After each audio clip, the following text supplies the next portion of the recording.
Welcome to my channel, The Human Frontier. The evacuation sirens began at dawn.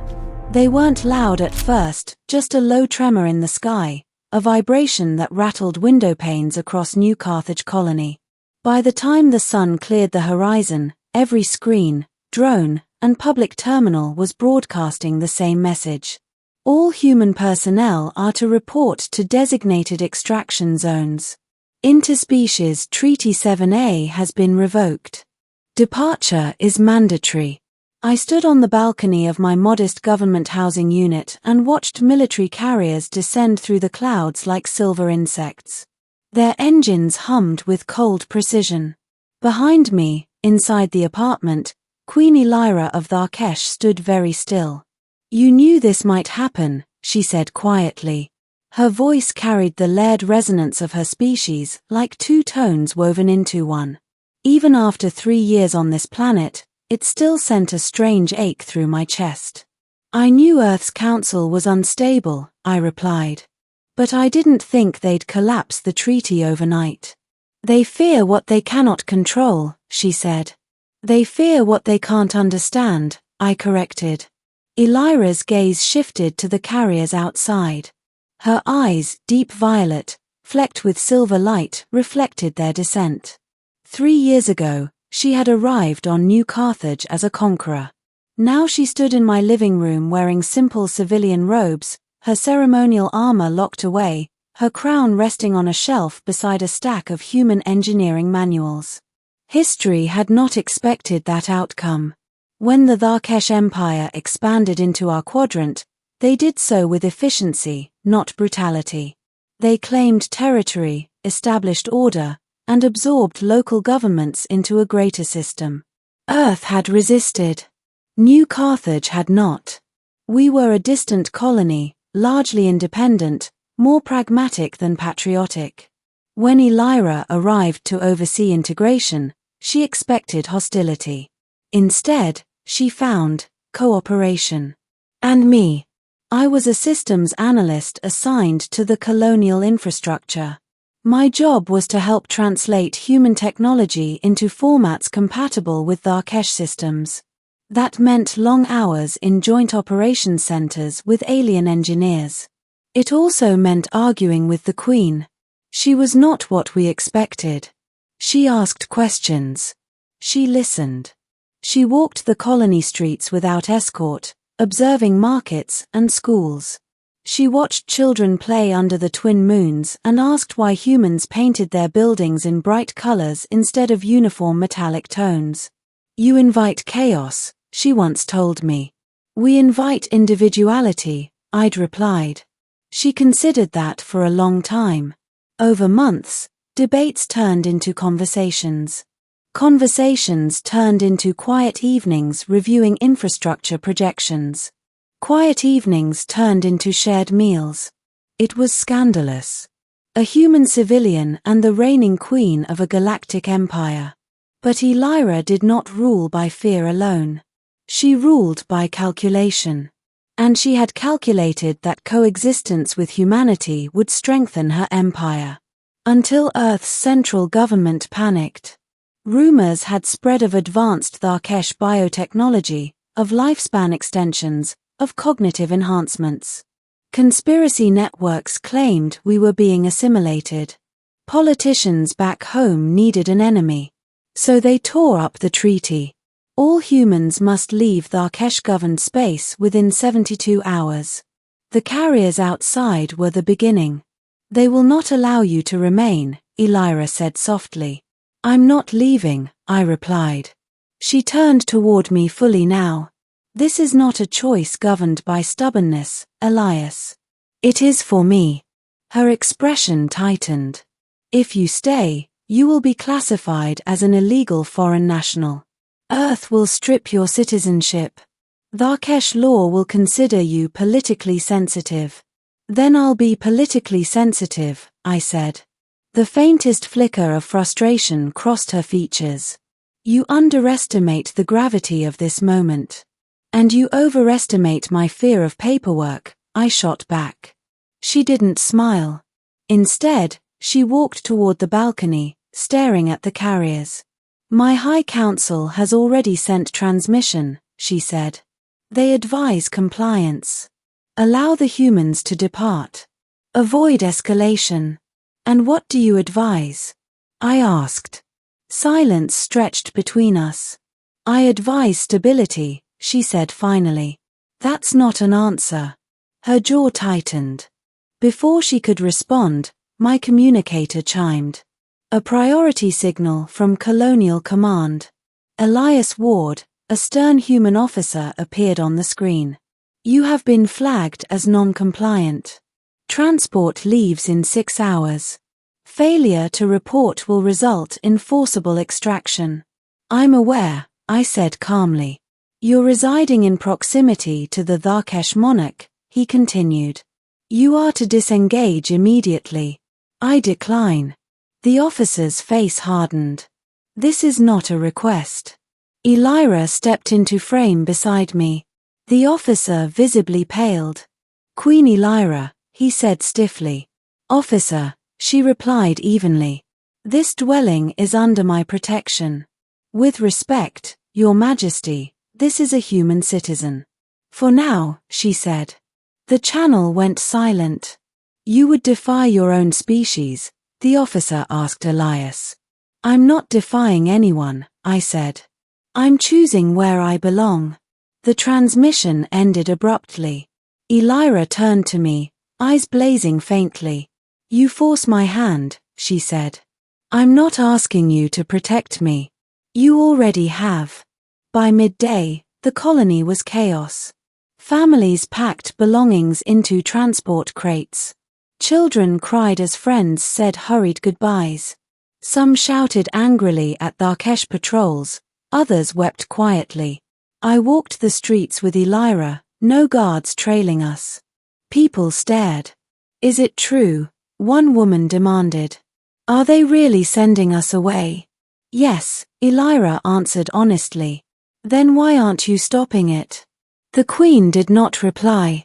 Because she could not without igniting war. That evening, as the first wave of carriers ascended with thousands aboard, the sky glowed with engine trails. I stood beside Elira on the colony's central platform. You could come with us, I said softly. You'd be a diplomatic envoy. Earth wouldn't dare. I will not abandon my throne, she said. And I won't abandon you. She looked at me as though trying to memorize my face. Departure is not merely physical, she said. It is political. If you remain, you become symbol. Maybe that's what we need. Her High Council contacted her again at dusk. This time, it was not advisory. A holographic circle of Darkesh elders materialized in the air before us. Your Majesty, one intoned, we detect continued human presence under your direct protection. I am aware, Elira said. The treaty revocation demands separation. The treaty was mutual, she replied. It was Earth who withdrew. And thus we disengage. Elira's voice sharpened. Disengagement does not require exile. It requires clarity, another elder said. The human must depart. He will not. Silence rippled through the hologram. You risk destabilizing the empire over one individual. I risk demonstrating that we do not discard allies when convenient. He is not an ally. He is human. He is, Elira said firmly, mine. The chamber fell silent. I felt every eye alien and ancient turn toward me. Your Majesty, the eldest counselor said slowly, if you defy unified decree, you will force constitutional review of your authority. So be it, Elira replied. The hologram vanished. The sky above New Carthage darkened as the last carrier prepared to depart. Do you understand what you've done? I asked. Yes, she said. Your council might depose you. They might. You could lose everything. Her gaze locked onto mine. Not everything. A squadron of Earth military vessels appeared on the horizon, hovering just beyond orbital space. A final ultimatum transmitted across every channel. All remaining human citizens are to board evacuation transports immediately. Non-compliance will be interpreted as unlawful detention. That's a threat, I said. Yes, Elira agreed. Tharkesh defense platforms activated across the skyline, glowing with restrained power. One wrong move and the colony would become a battlefield. Elira stepped forward onto the central broadcast dais. "Open all channels," she commanded. Her voice echoed across human and Tharkesh frequencies alike. "I am Elira of Tharkesh," she began. "Ruler by blood and by oath. 3 years ago, we entered this system not as butchers but as architects of shared future. The military vessels held position. You have chosen fear," she continued, addressing Earth's fleet. "You have chosen separation. That is your right." She paused. "But you do not have the right to claim ownership over the will of individuals." Her eyes flicked to me briefly. "Any human who wishes to depart may do so freely. No obstruction. No reprisal." The carriers idled. "But any human who chooses to remain under Tharkesh governance shall be recognized as protected resident of this empire." My breath caught. Earth's fleet commander appeared in holographic projection above the plaza. "You cannot unilaterally redefine citizenship," he snapped. "I do not redefine yours," she replied calmly. "I offer alternative. You harbor dissidents. I harbor those who choose." The tension in the air felt combustible. "Stand down your defense platforms," the commander demanded. "When your ships withdraw from our orbit," she countered. Seconds stretched. Finally, the Earth vessels adjusted trajectory, pulling back just beyond engagement range. A collective exhale swept through the plaza. The commander's image flickered. "Very well," he said coldly. "Any human remaining in Tharkesh space forfeits Earth citizenship." "So recorded," Elira replied. The transmission ended. The final evacuation carrier lifted off. Silence fell over New Carthage. I stood there, heart pounding. "You just created dual sovereignty," I said faintly. "I created choice," she corrected. Over the next hours, a handful of humans, engineers, teachers, families stepped forward, declining evacuation. Not many. But enough. Earth's fleet eventually withdrew completely. Night settled over the colony. We stood alone again on the balcony where the day had begun.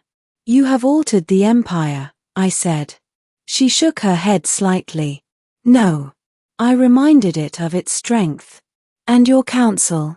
They will challenge me. You're not afraid?" Her gaze drifted toward the stars. "Fear is natural. But leadership requires decision." She turned to me. "Departure was demanded," she said quietly. I denied it. "For me. For principle," she corrected. Then, softer. "And for you." In the weeks that followed, debates raged across both civilizations. Earth denounced her move as political manipulation. Tharkesh traditionalists warned of cultural contamination. But New Carthage did not burn. Trade routes stabilized. Joint research initiatives quietly resumed. What began as defiance became precedent. Humans who chose to remain integrated more deeply into Tharkesh society. New legal frameworks were drafted.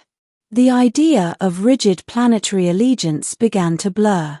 And Elira remained on her throne. Her High Council challenged her authority, but public support across frontier systems strengthened her position. She had not chosen chaos. She had chosen evolution.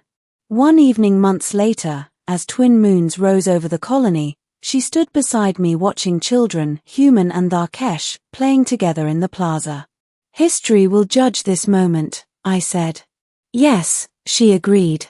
"Do you regret it?" She considered the question. "No," she said.